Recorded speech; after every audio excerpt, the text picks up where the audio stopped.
बंधुगण कौन आपन को लगुच आपण आखिर आलोक आउ आग परी नाही बा आपण पिलार आखि दिन को दिन दुर्बल होगा लगुच स्क्रीन टाइम एवं अनहेल्दी डाइट कारण आईसाइट उपर सर्वप्रथम इंपैक्ट पड़ी था।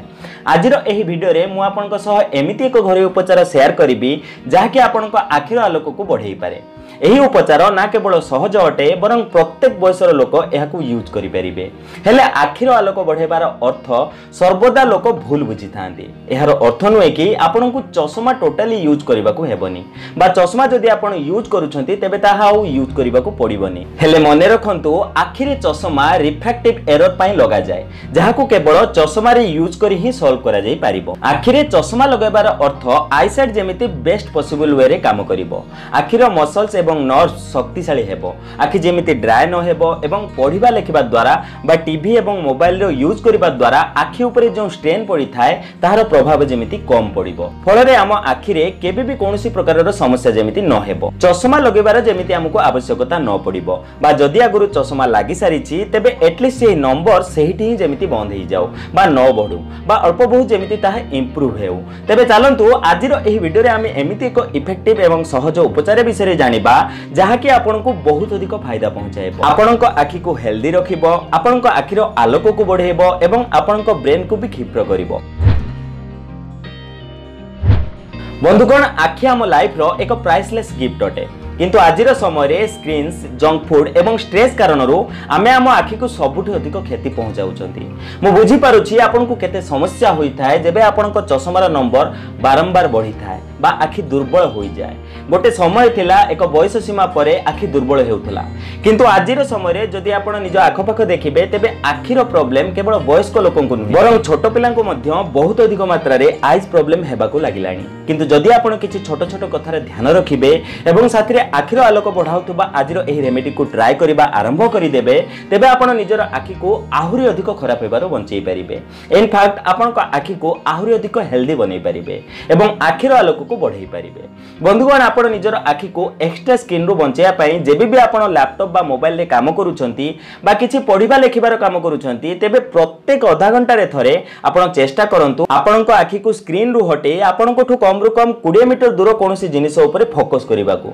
एहा द्वारा आपण को आखि बहुत अधिक रिलैक्स फील करिवो। साधारणतः आमे जेबे बहुत समय पर्यंत निज लैपटॉप डेस्कटॉप बा डेस्क ऊपर पढिबा लेखिबा टाइम रे कंटिन्यू फोकस करंती तेबे हम आखिर जो छोट छोट मसल्स थाए सेथिरे स्ट्रेन होई थाए बा ता स्टिफ होई जाए एवं एमिति रे आपण दूर को देखिबा द्वारा आपण को मसल रिलैक्स पोजीशन को आसी जाए। फलरे आपण को आखिर थकापण कम होई जाए एवं जदि आपण को मुंड बिंधा भली समस्या रहउछि तेबे सेथुर मध्ये आपण को आराम मिलि थाए। एही प्रकार प्रत्येक आधा घंटा रे थरे आपण को आखि को बंद करी आपण को उभय हाथ को परस्पर सह घसी अल्प गरम करि नियंतु एवं हाथ को नै निज आखि ऊपर रखी किछि समय पर्यंत प्रेस करंतु। एथरो मध्ये आपण को आखि रिलैक्स होइताय एवं आपण को मध्ये भलो लागिताय। या छडा ठंडा पानी रे आखि को धोइबा द्वारा एवं गोलाप जल रे किछि बुंदा आखि रे पकेबा द्वारा मध्ये आपण को आखि को ठंडा मिलिथाय। ड्राई आईज प्रॉब्लम रो मध्ये आपण बंची जायंती। बंधुगण एहा किछि छोट छोट टिप्स अटे जहा को आपण निज रेगुलर रूटीन रे जदी ऐड करि नियंती बा ध्यान रखंती तेबे आपण निज आखिर अधिक जत्न रखि परिबे एवं आजिकाली रो लाइफस्टाइल रु आपण को आखि को प्रिजर्व करि परिबे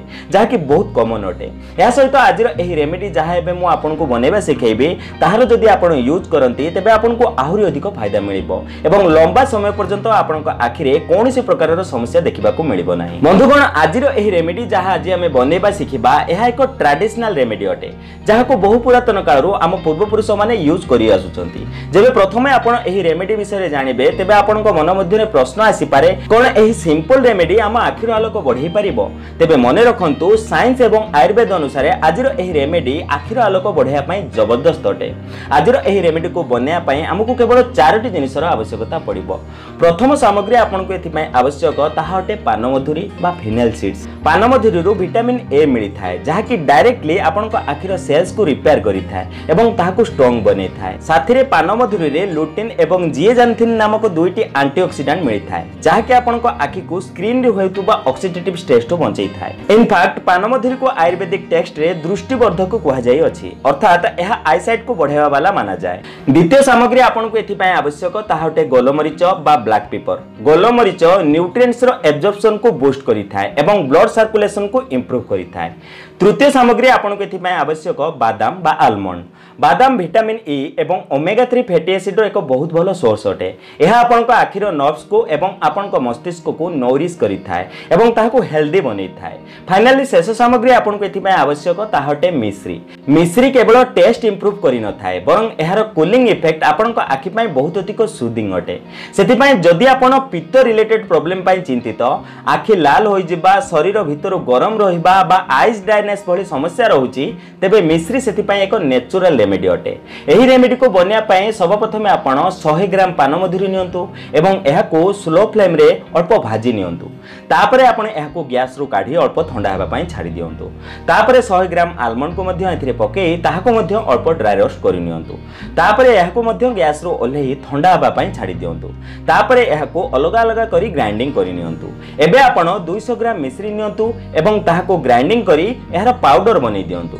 जेबे आपण को मिश्री भलो भाबे गुंड होई जिवो, तेबे आपण सेथिरे 100 ग्राम गोलमरीच को पकेई दियंतु एवं पुणी एहाको भलो भाबे ग्राइंडिंग करि नियंतु।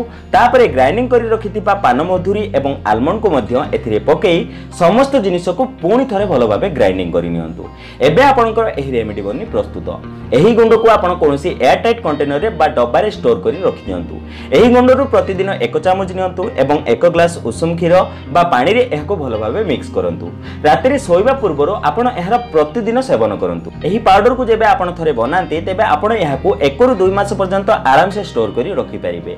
गोटे कथार ध्यान रखंतु, एही रेमेडी सप्लीमेंट भली काम करिवो, अर्थात एहा आपण को आखि को स्ट्रांग बनेबो एवं तार हेल्थ को इंप्रूव करिबारे सहायता करिवो। किंतु जदि आपण को कोनोसी सीरियस आई कंडीशन अछि, जेमिति कि जदि आपण को कैटरेक्ट बा ग्लूकोमा अछि, अर्थात मोतिया बिंदु बा कोळा मोतिया बिंदु भली समस्या अछि, तेबे एमित्रे आपण को डाक्टर को सह निहाती कंसल्ट करंतु। एही रेमेडी सहित आपण को डाइट रे विटामिन ए एवं ओमेगा 3 फैटी एसिड युक्त खाद्य पदार्थ निहाती शामिल करंतु, जेमिति कि गाजर, पालंग, फ्लैक्स सीड्स बा मेरिकाली एवं अखरोट आदि। एही समस्त जिनिस आपण को आखि को बहुत फायदा पहुंचाई थाए। ठीक सही प्रकार आपण को आखि को रेस्ट देबा निहाती इंपोर्टेंट अटे।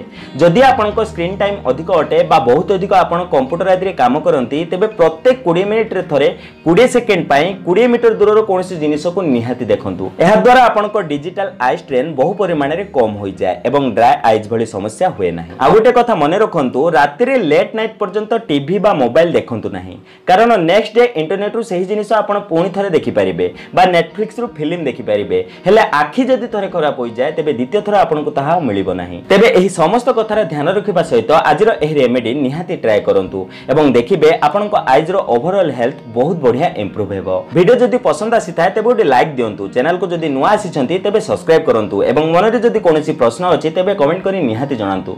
तेबे बंधुगण, आज पई एतिकी, पुणी देखा हबो को नूतन सुंदर अध्याय सह। धन्यवाद।